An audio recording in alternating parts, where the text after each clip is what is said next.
Hanya 180 menit atau 2 pertandingan saja yang akan menentukan langkah timnas Indonesia menuju Piala Dunia 2026. Seluruh pemain timnas Indonesia sudah tiba di Jeddah, Arab Saudi untuk melakoni duel hidup mati putaran 4 kualifikasi Piala Dunia zona Asia. 28 pemain telah mengikuti latihan pada Senin malam waktu setempat, termasuk Calvin Verdong, Kevin Dix, dan Martin Pas. Minus Emil Audero yang cedera. Martin Pas siap untuk diturunkan di lengan. Pelatih timnas Patrick Kluivert sadar Indonesia hanya berjarak 2 pertandingan menuju sejarah lolos ke putaran final Piala Dunia.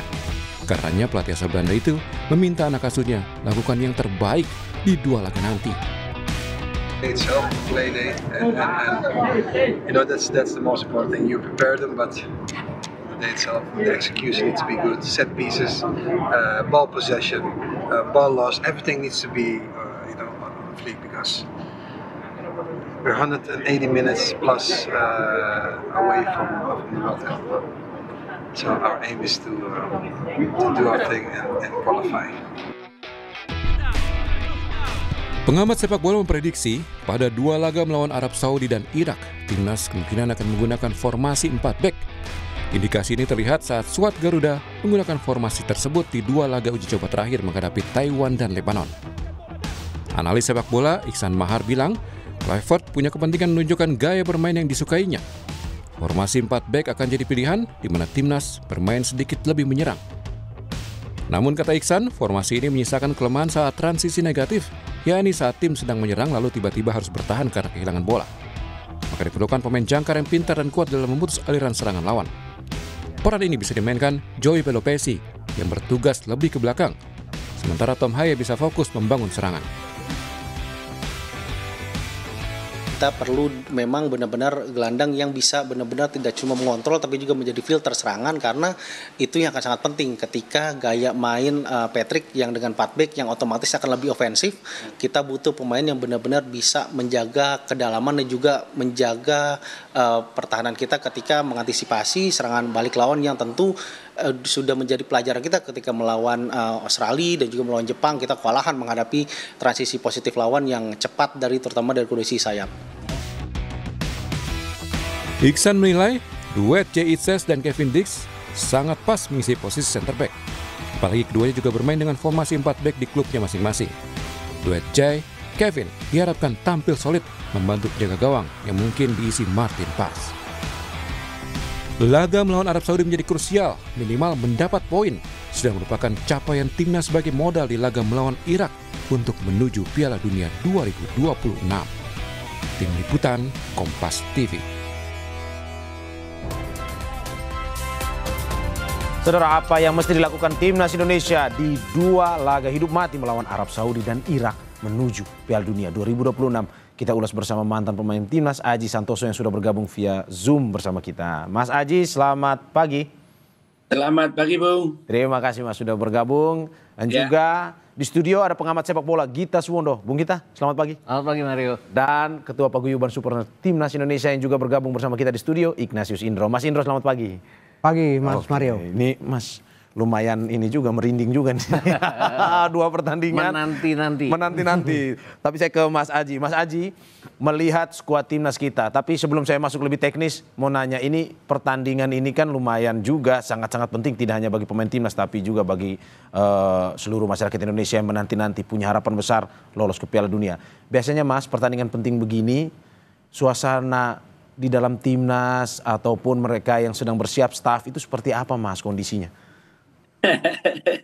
Iya, situasi ini juga sering saya alami ketika saya menjadi pemain dulu. Tentunya saya yakin pemain-pemain juga sebenarnya juga kepingin cepat waktunya tiba untuk bisa menampilkan sebuah permainan yang baik.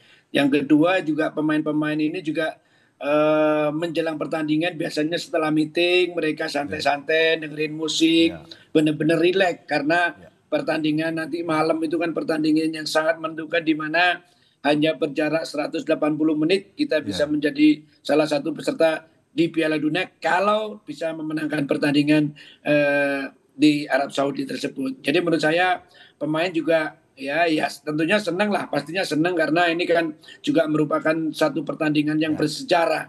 Apalagi kalau kita bisa lolos ke Piala Dunia, tentunya ini menjadi catatan tinta emas buat pelatih dan pemain seperti itu. Berarti harus rileks, lepas dari tekanan, lepas dari segala beban ya, Mas Haji? Iya, jadi pemain benar-benar fokus, tidak usah memikirkan yang lain. Bahkan menurut saya mungkin pagi ini atau siang sore itu pemain sudah tidak boleh lagi memain HP, WA dengan keluarga, WA dengan orang tua, itu tidak boleh. Lepas komunikasi dari luar berarti Mas Haji biasanya? Iya, benar-benar mereka fokus. Tentunya pagi masih bisa lah dilakukan, tapi ketika menjelang pertandingan, apalagi perjalanan dari hotel menuju ke stadion, itu sudah pemain sudah tidak boleh itu memainkan HP. Untuk dengarkan musik boleh, tetapi untuk telepon, untuk WA itu harus tidak boleh, karena pemain dibutuhkan fokus yang benar-benar tinggi fokusnya, seperti itu. Oke, saya ke Bung Gita. Bung Gita, ya tadi kalau cerita pengalaman sebenarnya Mas Haji, bahwa ya betul juga harus rileks dan segala macam. Tapi kalau soal lebih ke teknis, misalkan kita berbicara skuad timnas ini lengkap tanpa, kalau yang kita tunggu-tunggu, Emil Audero kipernya. Menurut Anda, apakah memang dengan minus Emil Audero yang kita tunggu-tunggu ini masih bisa timnas punya semangat, harapan untuk bisa bermain lebih baik? Saya sih percaya dengan pemain ya. Artinya tanpa Audero pun kita masih punya Martin Paes. Memang Martin Paes 9 minggu terakhir tidak bermain sepak bola sama sekali karena cedera. Tapi kan secara agilitas, secara kesiapan dia kan pemain profesional yang pasti sudah siap jika dipanggil. Kemudian kalau kita mengacu ke September 2024, pertandingan pertama kita di putaran ketiga melawan Arab Saudi, penjaga gawangnya kan Martin Paes. Martin Paes ya. Dia melakukan sampai ada 5 penyelamatan, salah satunya penalti. Walaupun penalti itu terjadi karena blundernya dia juga, tapi dia memperbaikinya dengan penyelamatan. Kemudian banyak sekali penyelamatan Martin Paes yang dia lakukan melawan Australia contohnya di GBK. Kemudian melawan Arab Saudi pada saat kita menang 2-0 di GBK. Jadi 2 pertandingan kita terakhir melawan Arab Saudi di mana kita draw di Jeddah dan kemudian menang di GBK, itu ada Martin Paes di bawah kita. Jadi pasti saya pikir untuk mengganti Emil Audero pun ini sosok yang sangat pantas. Apalagi materi pemain kita juga bertabur pemain bintang, Jay Itzes, Calvin Verdong. Menurut Anda langkah kita lebih mulus? Kalau mulus pasti tergantung dengan Arab Saudi.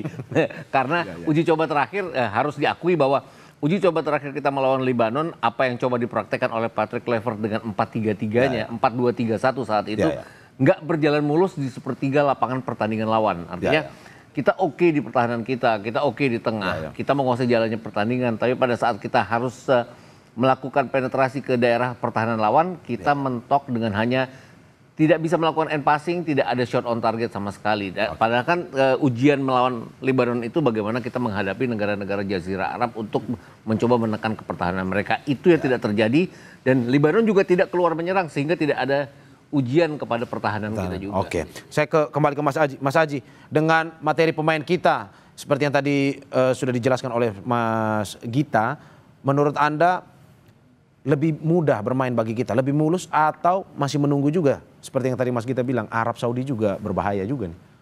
Ya, kalau materi, kita bicara materi pemain saat ini menurut saya memiliki materi yang sangat luar biasa, di mana pemain-pemain kita adalah pemain-pemain yang menjadi andalan di setiap klub. Semua pemain, hampir semua pemain kan, terutama pemain starting line up-nya itu pemain-pemain bintang semua gitu. Tetapi jangan lupa bahwa lawan kita Arab Saudi juga tim yang bagus gitu. Mereka juga memiliki suatu tim yang bagus, individual pemain-pemain yang bagus.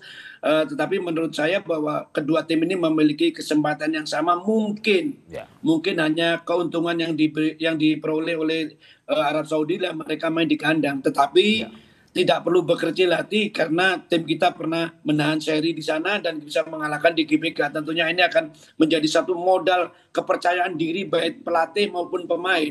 Ini yang harus bisa kita manfaatkan gitu. Dengan main di kandang aja bisa mencuri poin kan begitu. Jadi menurut saya pertandingan nanti malam itu kualitas pemain menurut saya berimbang 50-50 kalau kualitasnya. Tetapi itu tadi yang saya sampaikan bahwa ada sedikit keuntungan buat tim rumah karena mereka main di kandang. Seperti itu. Oke, saya ke Mas Indro. Mas Indro, kalau dari supporter sendiri melihat materi pemain yang dipanggil oleh Patrick Kluivert versus Arab Saudi malam nanti, apa analisanya? Iya, kalau kita memberikan kesempatan buat Patrick Kluivert untuk memilih para pemainnya. Seperti misalnya kita kehilangan Marcelino, lalu itu hak dari Patrick Kluivert ya. Yang pasti kita berharap bahwa pemain-pemain kita ini jangan ada beban mental untuk bermain di Arab Saudi ya. Walaupun memang ekspektasinya begitu tinggi terhadap mereka. Ini jangan jadi beban untuk mereka. Ya. Nah ini yang kita harapkan bahwa ekspektasi tinggi ini tetap harus realistis ya, karena kita menghadapi Arab Saudi yang sebagai tuan rumah dan apalagi wasitnya juga berasal dari Kuwait gitu ya. Nah ini kan jadi faktor non teknis yang agak sulit, mempersulit kita.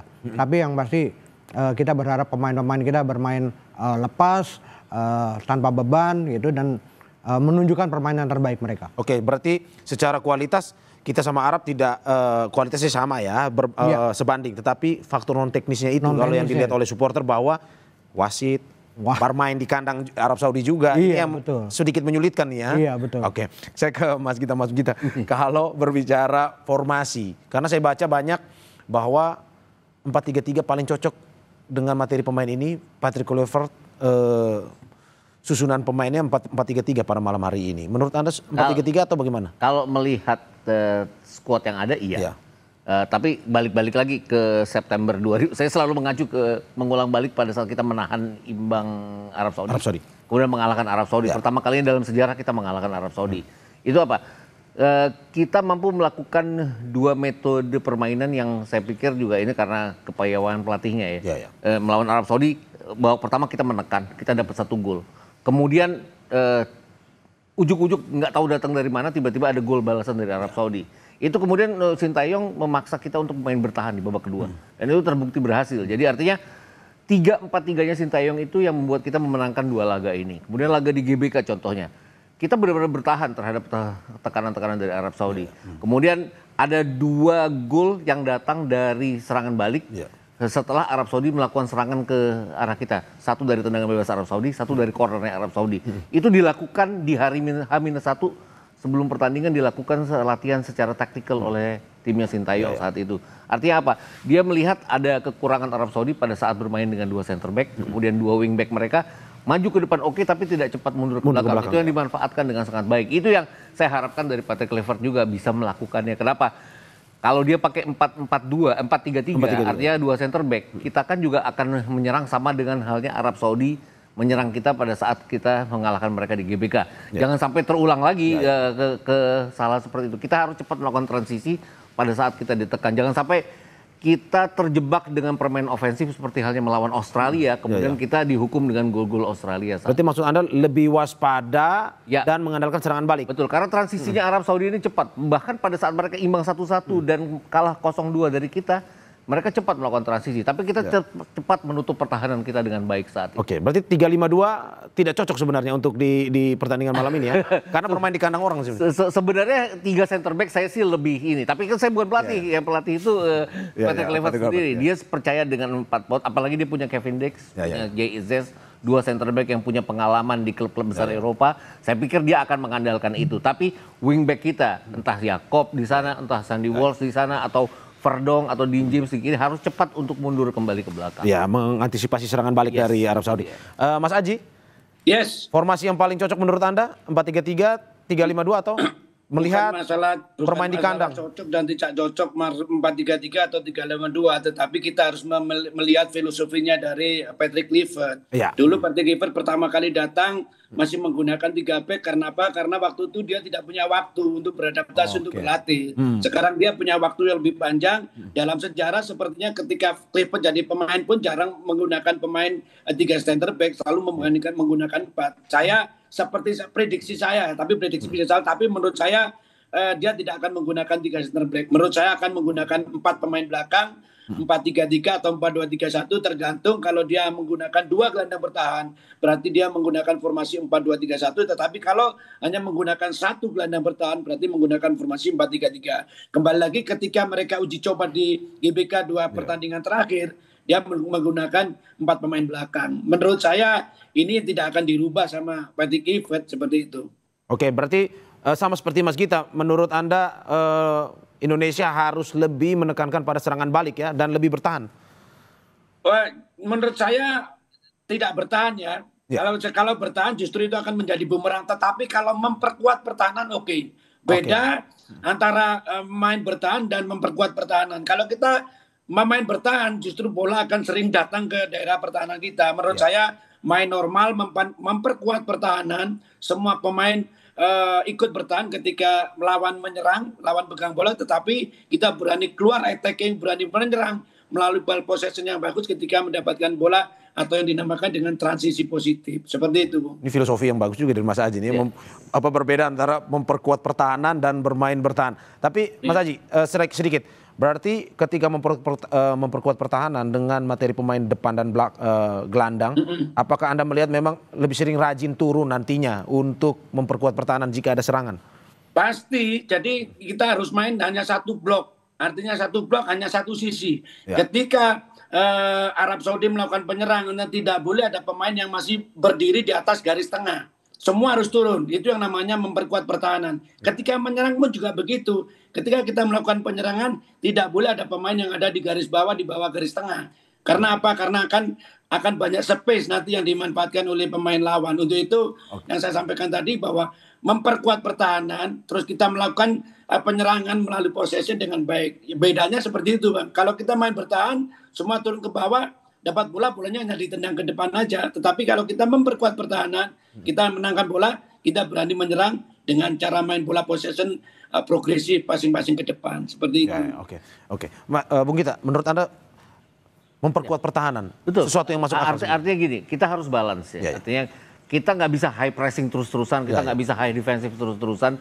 Kita bukan seperti halnya pada saat kita berhadapan dengan China Taipei, di mana dua center back kita maju ke depan sampai lepas dari tengah lapangan. Tapi kita harus cepat untuk kembali ke belakang, pada transisi yang cepat lah untuk mencoba balance antara penyerangan kita dan ke depan. Kemudian di sisi pada saat kita masuk ke sepertiga lapangan lawan, ini yang saya lihat pada saat pertandingan melawan Lebanon kita nggak dapat, bahwa kita harus bisa melakukan end passing dengan baik, kita harus bisa melakukan target man, kita harus dapat bola yang jelas untuk bisa. Kemarin itu kalau kita lihat Emiliano Jonatas oke. Kemudian Lili Pali juga oke. Kemudian Beckham Putra dari sisi kiri juga oke. Tapi pada saat memberikan pada Zilstra hampir sama sekali nggak dapat bola. Ini artinya striker nomor 9 itu kan harus dapat peluang. Ini yang end passing itu yang tidak didapat, dan akibatnya kita nggak punya shot on target juga. Dari sayap seperti Emiliano coba masuk berkali-kali juga tendangannya tidak ada yang ke arah sasaran. Itu yang harus kita perbaiki pada saat pertandingan melawan Arab Saudi nanti.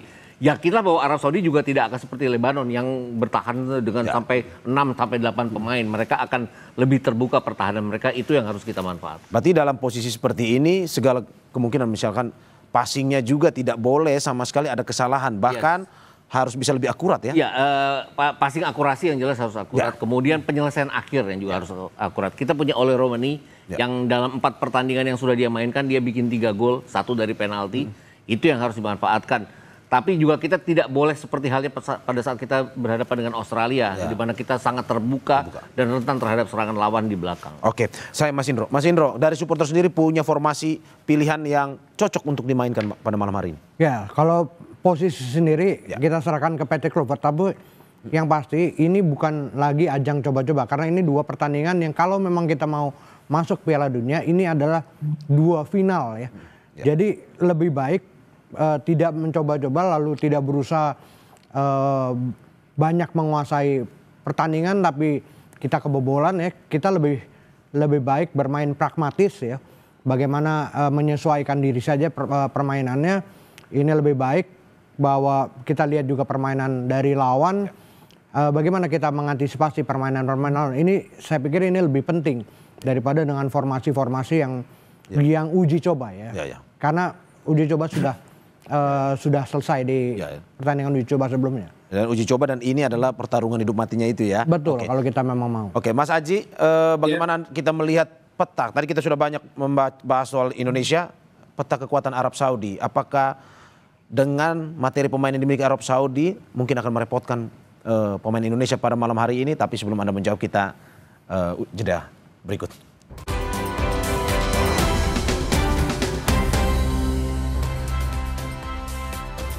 Terima kasih masih di Sapa Indonesia Pagi bersama saya Mario Sarong dan juga sejumlah narasumber saya. Ada mantan pemain Timnas Aji Santoso melalui sambungan Zoom, dan juga pengamat sepak bola Gita Suwondo, serta Ketua Paguyuban Supporter Timnas Indonesia Ignatius Indro. Saya kembali ke Mas Aji. Mas Aji, ada beberapa nama pemain kunci Arab yang ini banyak pemberitaan yang perlu diwaspadai oleh pemain Indonesia. Contoh Firas Albrikan, Muhammad Kano, Hasan Altambakti, dan Saleh Al-Seri. ini katanya berbahaya juga buat pertandingan malam ini. Menurut Anda seperti itu dengan materi pemain timnas Arab Saudi? Iya, pemain Arab saya sampaikan di depan memiliki kualitas yang bisa dikatakan sama lah dengan pemain Indonesia. Pemain-pemain kita juga bagus. Artinya apa? Pemain-pemain kita juga harus percaya diri kan begitu, bahwa mereka juga memiliki pemain yang berkualitas bagus. Yang kedua, kalau dikatakan pemain-pemain bahaya dari nama-nama pemain Arab Saudi tersebut, saya tetap yakin bahwa Patrick Kluivert tidak akan melakukan tactical man-to-man marking. Karena di sepak bola modern itu sudah hampir tidak ada lagi tactical man-to-man marking. Hanya saja ketika mereka dengan bola, terutama pemain-pemain yang berbahaya ini harus tidak boleh diberi ruang. Karena kalau kita berhadapan dengan pemain bagus, bagaimana kita memberi ruang sesempit mungkin, memberi waktu sesedikit mungkin. Jadi mereka tidak bisa dengan leluasa bisa melewati lawan, bisa melewati pemain-pemain bertahan kita. Jadi menurut saya sih seperti itu. Tentunya ini sudah dianalisa oleh tim pelatih bagaimana apa yang menjadi kekuatan dari Arab Saudi, itu yang harus diantisipasi, dan apa-apa yang menjadi kelemahan dari pemain-pemain atau tim Arab Saudi ini yang harus kita eksplor kan begitu. Tentunya ini sudah menjadi pemikiran dari tim pelatih kita, cara main seperti apa yang akan kita lakukan, karena itu tadi. Dan di sini sudah pasti 100% Patrick Kluivert tidak akan mencoba-coba lagi, dia akan menggunakan formasi terbaik, dia akan menurunkan pemain-pemain terbaik yang fit kondisinya, yang malam ini yang benar-benar siap main seperti itu. Mas Haji, menurut Anda berarti lebih baik mana? Misalkan pada malam hari ini pressing ketat atau penguasaan bola yang kita harus tekankan? Di dalam taktikal itu ada namanya fleksibilitas taktikal ya. Jadi kapan kita harus melakukan pressure, kapan kita harus lebih menurunkan tempo, kapan kita harus main possession. Menurut saya yang terpenting adalah bagaimana pemain-pemain kita tidak terlalu cepat kehilangan bola. Kenapa? Kalau kita pegang bola dan selalu cepat hilang, itu akan justru menguras tenaga kita.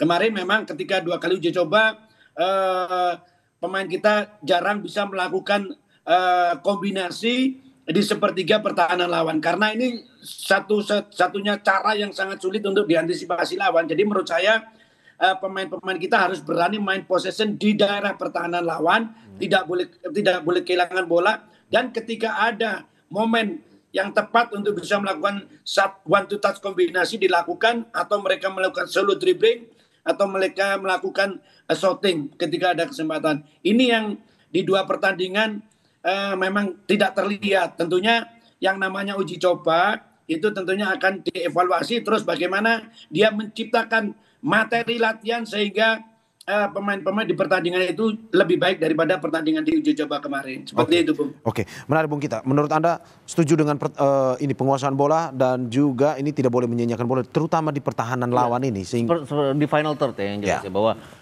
kemarin itu kan kita jarang mencoba segala sesuatu di final third. Artinya kita seperti mentok pertahanan lawan yang pakai 6-8 pemain, kemudian kita lempar ke sayap, kita melakukan crossing. Sulitan untuk menembus itu ya? Itu sulitnya, crossingnya juga tidak tepat sasaran ke Mauro Zilstra saat itu. Kita punya kemampuan passing 1-2 yang cukup baik, itu yang harus kita coba nanti di pertandingan melawan Arab Saudi. Yang saya bilang tadi bahwa gak yakin bahwa Arab Saudi akan bermain menumpuk pemainnya di belakang, itu yang akan membuat mungkin ruang akan lebih terbuka. Yang harus diwaspadai dari Arab Saudi adalah, kalau saya lihat kan Arab Saudi sadar bahwa mereka mentok melawan Indonesia dalam 2 pertandingan terakhir, kalah kemudian draw. Mereka seperti tidak punya banyak peluang untuk menembus pertahanan kita. Mereka memanfaatkan set piece, mereka sampai menyewa master set piece dari Arsenal, Nicolas Jover itu, untuk melakukan mengajari mereka bagaimana mengambil corner dan segala macam. Itu juga yang kita harus waspadai. Bahkan sekecil itu saja mereka. Karena mereka memakai segala macam cara, gimana caranya untuk menembus pertahanan lawan, juga untuk menembus pertahanan kita. Dan itu pasti salah satu caranya adalah tendangan bebas atau tendangan corner atau bahkan lemparan ke dalam nantinya yang biasanya menjadi senjata kita, bukan tidak mungkin akan menjadi senjatanya Arab Saudi juga. Sudah diantisipasi juga oleh mereka. Juga. Yang harus diingat juga oleh kita adalah provokasi yang biasa dilakukan oleh negara-negara Jazirah Arab nih, entah main guling-gulingan kalau mereka unggul atau membuat kita emosi seperti itu. Libanon berhasil loh melakukan itu terhadap kita dalam hanya pertandingan persahabatan. Kita terpancing pada saat itu. Kita berapa kali seperti hilangkan konsentrasi untuk kemudian termakan oleh provokasi Libanon. Itu yang harus kita waspadai untuk tidak terulang. percayalah, Irak mungkin tidak akan melakukannya karena dalam 3 pertemuan dengan Irak itu Irak nggak pernah melakukan itu. Tapi Arab Saudi ini punya kemampuan untuk melakukan itu. Saya teringat katanya Haji Memoriasu ya pelatihnya Arab Saudi, pelatihnya Jepang bahwa kita harus unggul cepat, unggul dengan jumlah margin gol yang banyak sehingga mereka tidak punya kesempatan untuk melakukan provokasi. Tapi kalau misalkan dengan unggul, kita harus unggul cepat. Tapi mudah mungkin Jepang melakukan itu yang tidak mudah bagi kita. Oke, itu yang saya mau tanyakan. Maksudnya dengan melihat transisi misalkan dari ketika bertahan kita melakukan serangan balik. Menurut Anda dengan pemain-pemain ini bisa melakukannya dengan mulus atau? Bisa. Kita masih ada Ragnar, ada Calvin Verdong juga. Kemarin melawan Lebanon bahkan mengagetkan Calvin Verdong dipakai sebagai salah satu dengan 4-2-3-1 sebagai pivot, double pivot bersama Joe Pelupesi ya. Itu mungkin untuk mengantisipasi kalau Tom Haya tidak bisa bermain selama 90 menit. Karena Tom Haya kan selama ini dikenal sebagai pemain 70 menit. Itu kenapa Calvin Verdong dimainkan di tengah karena kita punya Dean James yang bisa dimainkan di back kiri juga. Oke. Mas Aji, kalau melihat bahwa untuk membongkar pertahanan lawan mungkin saja kita mengandalkan ketika mereka menyerang terus kita lakukan serangan balik ketika mereka lagi kocar-kacir, fokus ke menyerangnya. Menurut Anda transisi seperti itu dari Indonesia, dari menyerang bertahan ke menyerang? Salah satu senjata sebuah tim adalah kita harus memiliki transisi positif yang sangat cepat ya. Ketika lawan melakukan penyerangan, tentunya organisasi pertahanan mereka tidak terlalu rapi. Nah, bagaimana kita menggunakan transisi positif ini dengan baik? Tentunya ini membutuhkan kecerdasan seorang pemain, membutuhkan kejelian seorang pemain, membutuhkan pandangan awareness yang luas seorang pemain. Karena itu tadi transisi ini bisa menjadikan salah satu senjata untuk tim bisa memenangkan pertandingan gitu loh. Banyak juga nanti bagaimana ketika tim lawan Arab Saudi, saya yakin Alam Rajin juga berpikir juga tentang kita bagaimana cara membongkar pertahanan lawan ketika mereka melakukan compact defense di sepertiga pertahanan mereka. Ada beberapa cara bagaimana cara membongkar pertahanan lawan ketika lawan melakukan compact defense. Yang pertama itu dia melakukan kombinasi 1-2 di sepertiga pertahanan lawan, melakukan solo dribbling, bisa melewati lawan, banyak bola-bola crossing dari samping, dan yang terakhir dia melakukan long range shoot. 4 cara inilah harus bisa dimaksimalkan dengan baik oleh tim-tim kita kalau kita bisa ingin memenangkan pertandingan. Mas Aji, menurut Anda transisinya lebih baik lewat sayap atau tengah? Karena kan kalau kita lihat sayap seperti yang tadi kata Mas Indro, ya ada salah satu pemain kunci juga Marcelino yang tidak dipanggil. Menurut Anda lebih cocok transisinya? Kalau kita transisi sebenarnya kalau kita transisi akan banyak ruang, itu memang harus ke sayap bolanya. Karena kan di tengah pasti ada orang itu. Kita misalkan nih, kita defending corner kick untuk counter attack. Pasti akan ada pemain-pemain dari lawan itu berdirinya tidak di samping, pasti di tengah gitu. Jadi memang akan lebih efektif dari samping, tetapi juga dilihat juga situasinya seperti apa. Tapi kalau dari samping kan akan banyak ruang gitu, karena rest pemain bertahan itu dari lawan itu pasti dia berdirinya di tengah. Oke, saya ke Mas Indro. Mas Indro, bagaimana supporter melihat bahwa ini ada beberapa prediksi sebenarnya masuk di beberapa media. Salah satunya misalkan pemain depan, ada Miliano, Ole sama Ragnar. Pun juga di gelandang Joe, Calvin sama Ricky. Menurut Anda dengan materi pemain seperti ini dari supporter melihat bahwa apakah memang malam hari ini bisa menandingi Arab Saudi atau bagaimana? Ya kalau dilihat dari, ini lebih spesifik ke pemain-pemainnya nih. Iya, kalau dari pemain-pemainnya kita tentunya memiliki kualitas yang nggak kalah juga dengan pemain Arab Saudi, tapi bagaimana meningkatkan mental bermain mereka, yang itu yang paling penting ya. Apakah memang pemain-pemain kita memiliki beban dengan ekspektasi yang begitu tinggi dari masyarakat untuk lolos ke Piala Dunia, atau ini malah menjadi dorongan atau cambukan bagi pemain-pemain kita untuk menunjukkan pemain terbaik mereka. Nah, ini yang paling penting sih, bahwa mereka menganggap 2 laga ini adalah final dan bermain lepas tanpa beban dan menunjukkan permainan terbaik mereka. Lebih baik, saya sepakat dengan Mas Gita, lebih mengutamakan kaki ke kaki ya, umpan kaki ke kaki, dan kita memiliki pemain-pemain yang cepat, dan ini bisa dimanfaatkan ketika melawan Arab Saudi maupun melawan Irak. Dan juga materi pemain Arab Saudi yang tadi saya sudah bilang bahwa ini pemain-pemain bintang masih ada juga. Dari supporter merasa bahwa bagaimana nih melihat pemain bintang yang siap juga dari Arab Saudi untuk melawan Indonesia? Sebenarnya kita supporter walaupun kita hanya bisa 7.000 seat ya di sana ya untuk mendukung timnas kita, tapi kita yakin bahwa pemain-pemain kita bisa minimal mengimbangi pemain-pemain Arab Saudi yang bermain di Arab Saudi, dan ini penting gitu untuk para pemain kita, bagaimana menunjukkan bahwa kita juga memiliki pemain-pemain yang memiliki kualitas yang sama baiknya dengan mereka. Meski 7.000 seat tapi gaungnya ya sama seperti yang punya kandang. Ya, oke. Mas Gita, kalau melihat per lini Emiliano, Ole dan Ragnar di depan, menurut Anda Trisula ini sudah bisa memainkan peran penting malam ini? Itu yang terbaik ya kalau mereka dalam kondisi fit. Oh, itu yang terbaik ya? Iya, itu yang terbaik kalau mereka dalam kondisi fit. Kemudian kerjasama, misalnya Jakub Sayuri yang dimainkan di kanan, kemudian Emiliano juga di depan kanan. Ini artinya dua pemain yang punya kemampuan untuk bergerak sangat cepat pada saat kita harus melakukan transisi. Yang Mas Aji tadi bilang bahwa transisi datang dari sayap. Yang harus diingat adalah 3 gol kita ke gawang Arab Saudi dalam 2 pertemuan itu semuanya datang dari sayap. Ini artinya yang harus kita manfaatkan. Kemudian di kiri juga ada Dean James, ada Calvin Verdong, ada Ragnar Oratmangun yang juga punya kecepatan untuk memberikan umpan-umpan siapapun yang dipasang nanti oleh Romani ataupun Mauro Zylstra atau bahkan mungkin Ramadan Sananta. Yang harus diingat adalah ada 6 pemain nanti dari kita, dari 29 pemain yang tidak akan masuk ke daftar susunan pemain sama sekali karena peraturannya hanya 23 pemain. Nah itu tadi, siapapun yang main harus siap. Yang juga harus digarisbawahi adalah persiapan Arab Saudi ini, mereka rasa-rasanya pengen juga untuk cepat lolos ya langsung. Mereka melakukan uji coba dengan sangat baik, ikut Gold Cup. Mereka berhadapan dengan Amerika Serikat, mereka berhadapan dengan Meksiko. Kemudian mereka tur ke Eropa, berhadapan dengan Makedonia, berhadapan dengan Republik Ceska yang benar-benar sekarang sedang jadi pimpinan grup mereka di kualifikasi mereka sendiri. Jadi persiapan mereka jauh lebih bagus dibandingkan dengan kita. Tapi dari sisi kualitas pemain, kita nggak kalah dengan mereka. Bahkan kalau saya bilang agak lebih unggul ya para pemain kita dibandingkan dengan mereka. Pemain-pemain diaspora kita. Hanya yang harus digarisbawahi adalah mereka punya pelatih yang sudah pernah meloloskan tim masing-masing ke Piala Dunia. Harv Renard, kemudian juga Graham Arnold untuk Irak. Kita punya pelatih yang belum pernah melakukan hal itu. Dan kalau saya ngelihat dari 6 pertandingan yang sudah dilakukan oleh Patrick Kluivert, saya nggak tahu Mas Haji setuju atau enggak.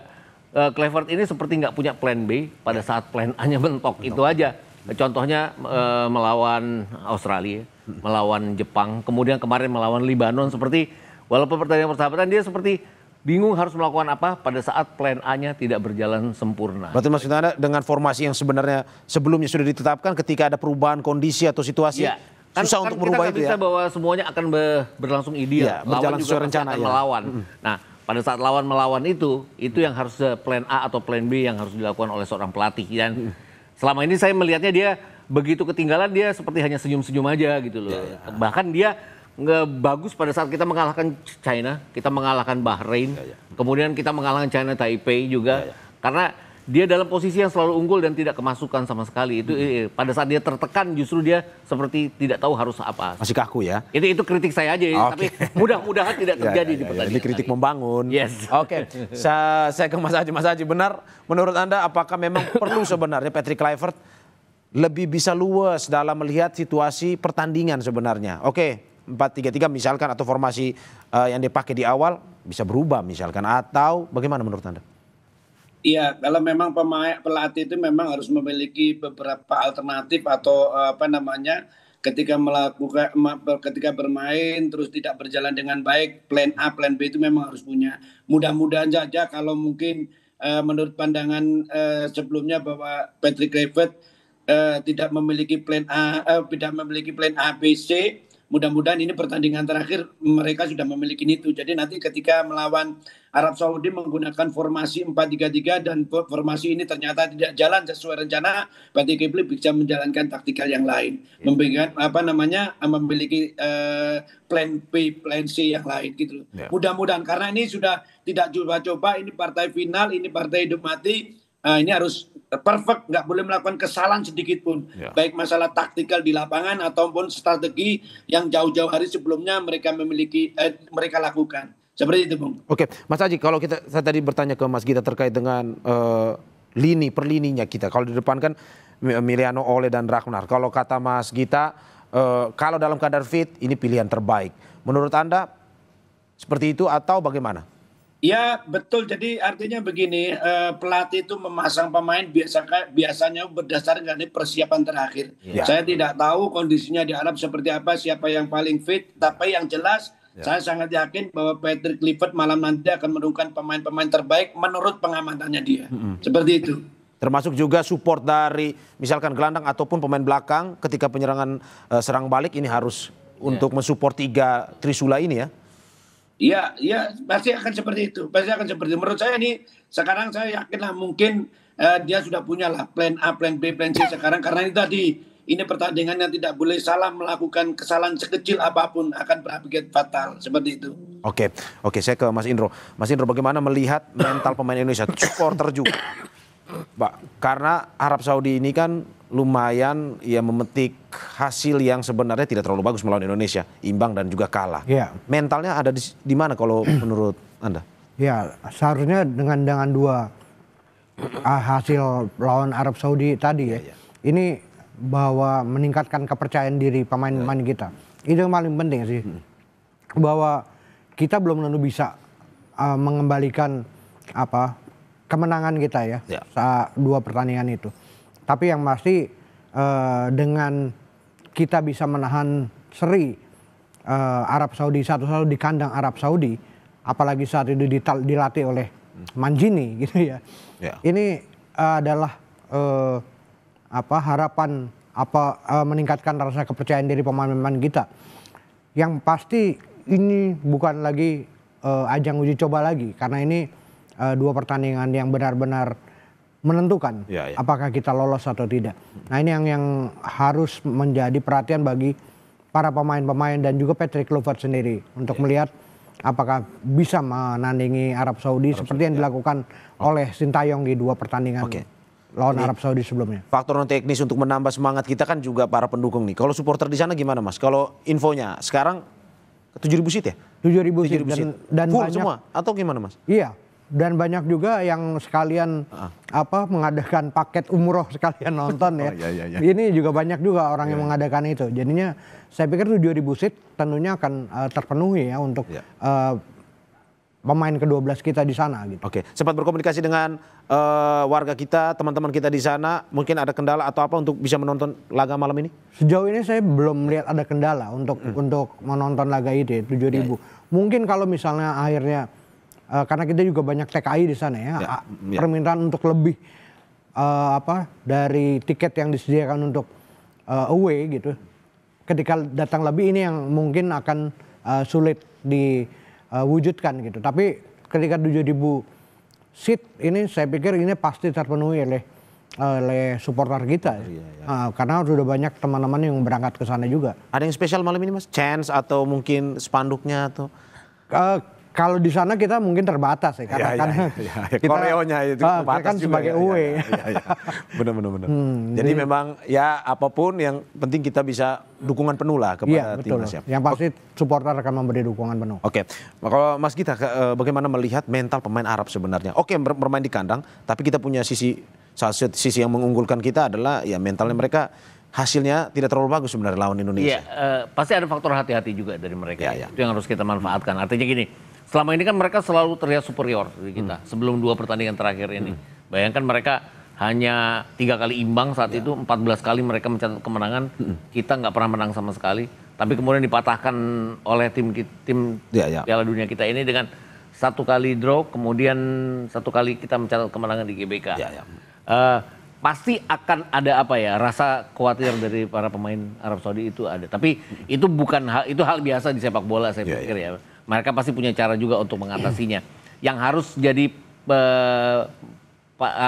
pengawasan kita adalah kita ini tim yang belum pernah menang away di putaran ketiga. Artinya kita itu draw 2 kali itu ya. Itu kita draw 2 kali di tanah Arab, Bahrain dan juga Arab Saudi. Kita kalah 3 kali ya di Cina, di Jepang dan juga di Australia. Dan kalah telak juga di Australia dan Jepang itu. Itu yang harus jadi perhatian kita bahwa prestasi away kita tidak sebagus pada saat kita bermain di kandang kita sendiri.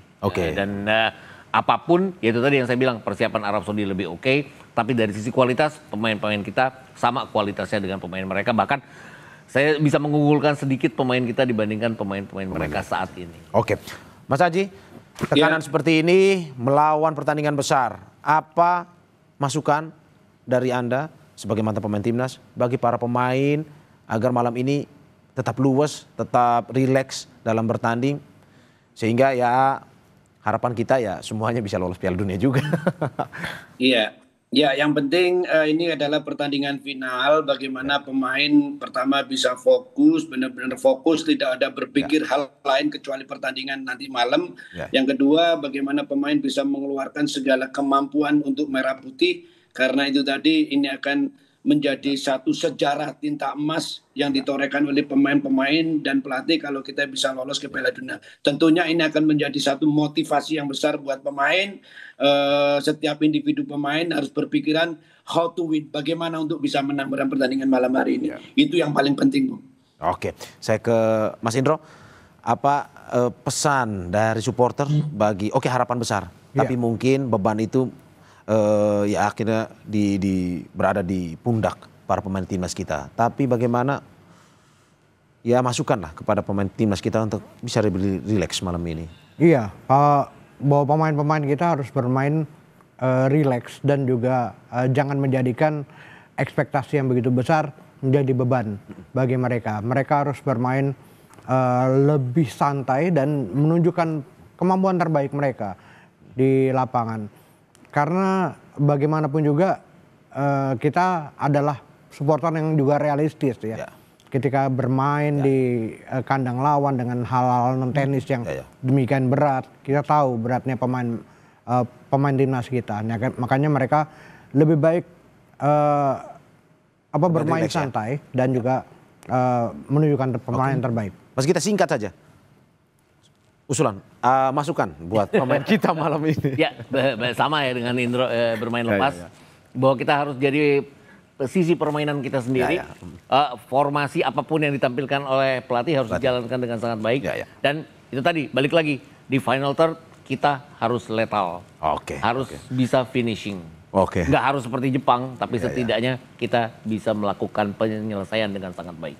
Terima kasih Bapak-Bapak atas apa yang disampaikan. Semoga apa yang kita harapkan ya lolos Piala Dunia nomor 1. Tapi kita lihat hasil malam ini nanti. Amin. Terima kasih mantan pemain timnas Aji Santoso. Terima kasih. Pengamat sepak bola Gita Suwondo dan Ketua Paguyuban Supporter Timnas Indonesia Ignatius Indro. Terima kasih Bapak-Bapak, sehat-sehat selalu.